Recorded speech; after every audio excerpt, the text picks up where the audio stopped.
After touring the whole city, we finally make our way to our living quarters.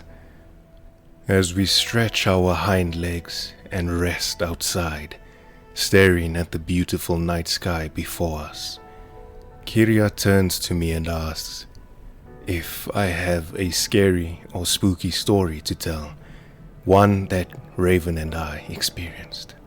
I recall a time, I said.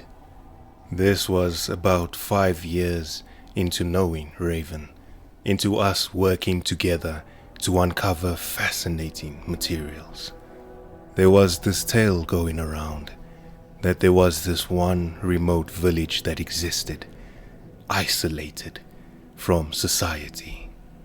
There they would bury their dead, and they would come back to life. But you would ask, why do they not simply leave the village? That's the thing. They were unable to do so. Whatever was keeping them there was the same reason that brought their loved ones back to life. Madness had begun to consume the village, and the few people who dared to visit it were never seen again. Only one survivor, the one who told us the tale on our way to the village. He was a boy who once lived there, but he remembers that he and his father lived peacefully for a time.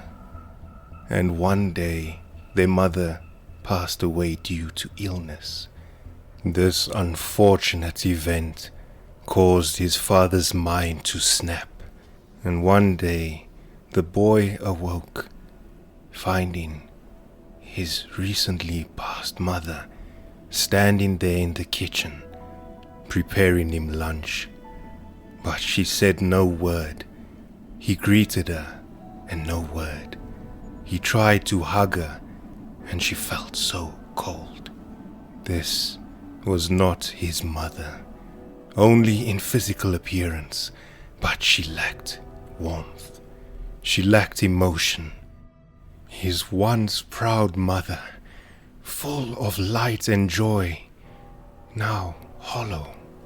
He said it continued for days, weeks, years. Everyone in the village slowly became lifeless. He doesn't know how he did it. He doesn't know how he escaped. But he made it to the city. An old man at the time of his leaving, but at least he escaped. And now he finds himself once more heading back to that village he barely escaped, guiding us to what he believes is the source. Raven and I ponder over it. Eventually we see green light in the distance. Many bodies occupy the village, staring up at the sky, staring up to where that green light shines. He shows us a path to avoid them completely, leading us to a door that heads underground. What Raven and I see sends chills down our spine.